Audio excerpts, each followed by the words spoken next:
ऐसे देश की यात्रा पर ले जा रहे हैं जिनके साथ हमारा रोटी और बेटी का रिश्ता है। जी हाँ, एक ऐसा देश जिसके साथ हमारा वर्षों से संबंध है। भगवान राम से लेकर पशुपतिनाथ मंदिर तक इस देश में सब कुछ हमारे देश की ही तरह है। अब तो आप समझ ही गए होंगे कि आज हम किस देश की बात करने वाले हैं। जी हाँ, माता सीता की जन्मभूमि नेपाल की। नेपाल को हम देश कहें कि भारत का छोटा भाई कहना मुश्किल है। हालांकि पिछले कुछ दिनों से दो भाइयों में कुछ मनमुटाव जरूर हुआ है, लेकिन नेपाल से हर भारतीय का दिल से रिश्ता है और इस बात को कोई काट नहीं सकता। आज हम आपको नेपाल देश के हर उस जगह के बारे में बताने वाले हैं जहां आप घूमने के लिए जा सकते हैं, जहां आप अपने परिवार के साथ समय बिता सकते हैं। नेपाल में घूमने के लिए एक से बढ़कर एक जगह है और ये देश हिमालय की गोद में बसा हुआ है। दुनिया के सबसे खूबसूरत देशों में से एक नेपाल की बात ही निराली है।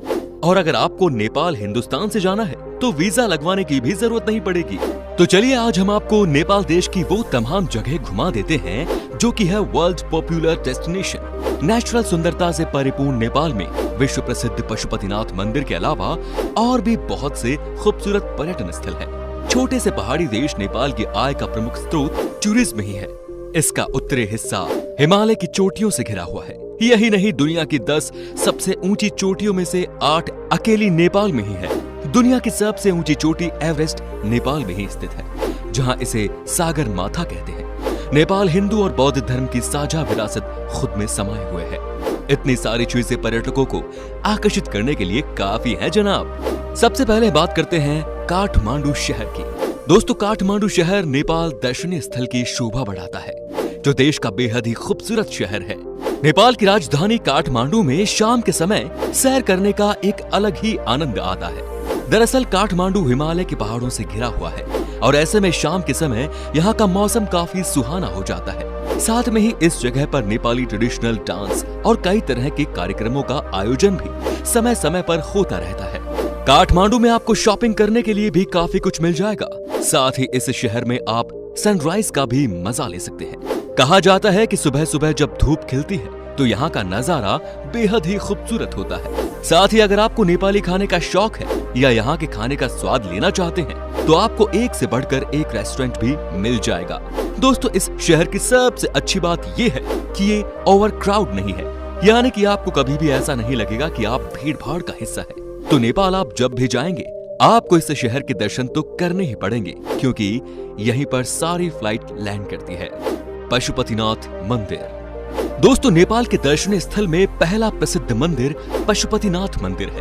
पशुपतिनाथ मंदिर नेपाल की राजधानी काठमांडू में स्थित है। ये बात तो आप जानते ही होंगे कि पशुपतिनाथ भगवान शिव को भी कहा जाता है और ये मंदिर भगवान शिव को अर्पित है। ये सिर्फ धार्मिक स्थल के रूप में ही नहीं बल्कि सांस्कृतिक स्थल के रूप में भी प्रसिद्ध है। इस मंदिर में केवल हिंदू धर्म के लोग ही जा सकते हैं और अन्य धर्म के लोगों को इस मंदिर के दर्शन बाहर से ही करने पड़ते हैं। बागमती नदी के किनारे बने हुए इस मंदिर के आसपास काफी सुंदर माहौल देखने को मिलता है।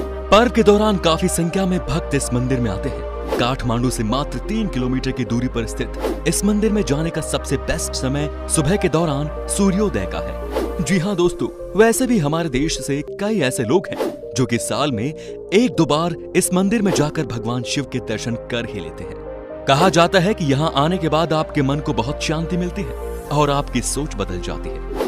आप इस दुनिया की सच्चाई को समझने लगते हैं। अगर आप नेपाल जाएं तो इस मंदिर को जरूर विजिट करें। भगवान राम का ससुराल जनकपुर।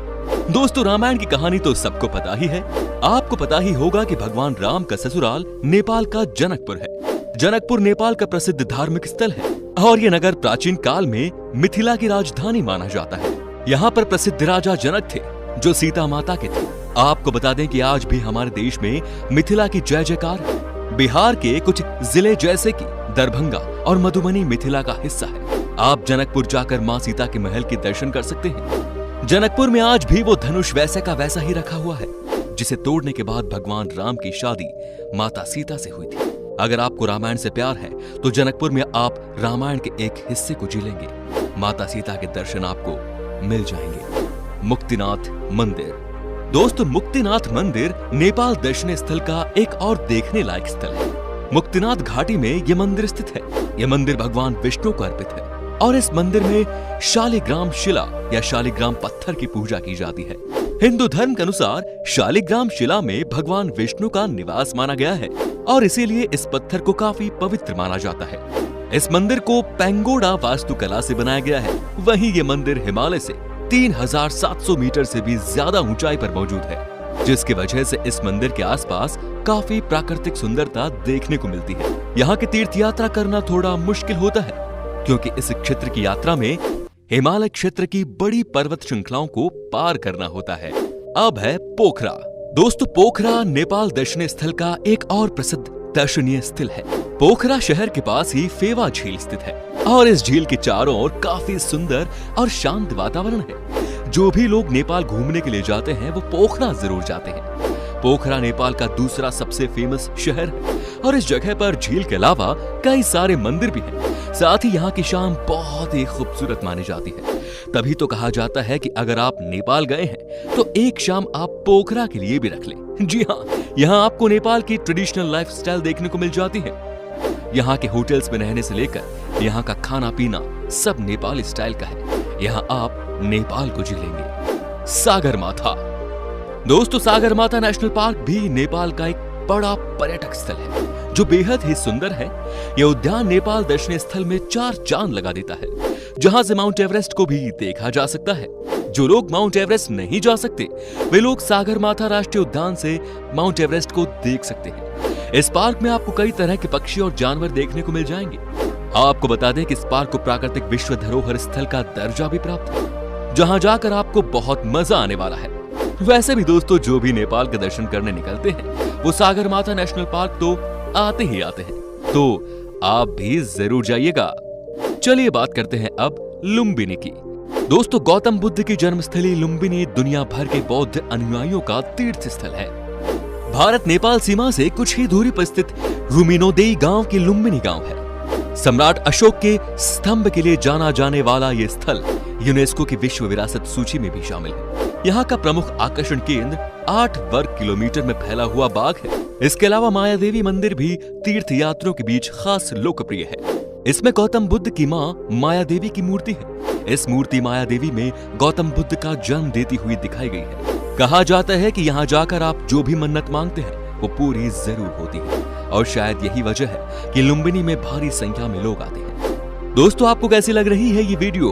आप हमें कमेंट करके जरूर बताइए और बने रहिए हमारे साथ। अभी नेपाल में बहुत जगह घूमना है।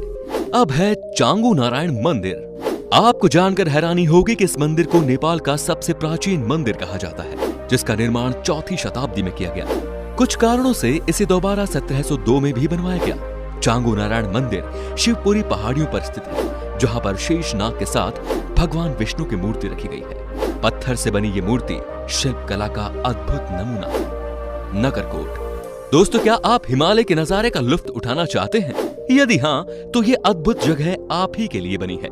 यहाँ से आप हिमालय को समय दर समय बदलते देख सकते हैं। अपने होटल के कमरे की खिड़कियों से आप इसे आंखें चार कर सकते हैं। यात्री इसी अतुल्य दृश्य को देखने के लिए दूर दराज से यहाँ आते हैं। सूर्योदय और सूर्यास्त के दृश्य का दीदार भी यहाँ से बखूबी किया जा सकता है। नेपाल के दर्शनीय स्थल में इसका नाम सबसे ऊपर आता है। अंत में है देवघाट धाम।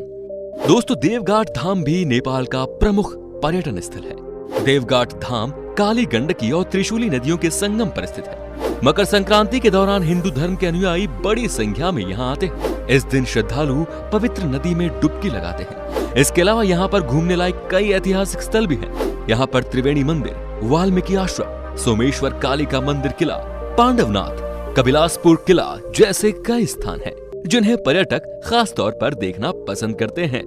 दोस्तों, अगर आपकी इच्छा कम पैसे में विदेश घूमने की है तो आप नेपाल जा सकते हैं। नेपाल में जाना बिल्कुल अपने देश में घूमने जैसा ही है, क्योंकि इस देश में कई सारे हिंदू मंदिर आपको मिल जाएंगे। नेपाल देश एडवेंचर करने वाले लोगों के लिए भी एकदम सही है और इस जगह पर एडवेंचर का खूब मजा लिया जा सकता है। अगर आप नेपाल देश की ट्रिप प्लान करते हैं तो आपको ज्यादा जेब ढीली नहीं करनी पड़ेगी, क्योंकि इस देश की करेंसी काफी सस्ती है। आप आराम से 4 से 5 दिन इस देश में करीब 25,000 रुपए खर्च करके गुजार सकते हैं। दोस्तों, नेपाल घूमने के लिए अक्टूबर से दिसंबर का महीना सबसे उचित माना जाता है, क्योंकि इस दौरान मौसम साफ होता है और आप सुंदर नजारों का दीदार भी अच्छी तरह से कर पाएंगे। जुलाई से सितंबर का मौसम यहाँ बारिश का होता है। अगर आप इस दौरान यहाँ आते हैं तो अपने सफर पर आकर पछताएंगे, क्योंकि बारिश आपकी यात्रा में बाधा डालेगी और आपको अपने होटल के कमरे में ही सारी छुट्टियां बितानी पड़ेंगी। अगर आप उचित समय देखकर यहाँ आएंगे तो बहुत लुत्फ उठा सकते हैं। तो दोस्तों, ये थे कुछ नेपाल के शानदार जगह जहाँ आप घूम सकते हैं। वैसे आप बताएं कि आपने कभी सैर की है इस खूबसूरत जगह की, और वीडियो के बारे में क्या कहना है। अच्छी लगी तो लाइक कीजिए, कमेंट कीजिए और साथ ही चैनल को सब्सक्राइब कर बेल आइकन को जरूर दबाइए। नीचे दी गई लिंक में जाकर इंस्टाग्राम पर भी आप हमें फॉलो कर सकते हैं। फिलहाल मिलता हूं आपसे अगली वीडियो में। Till then bye bye and take care.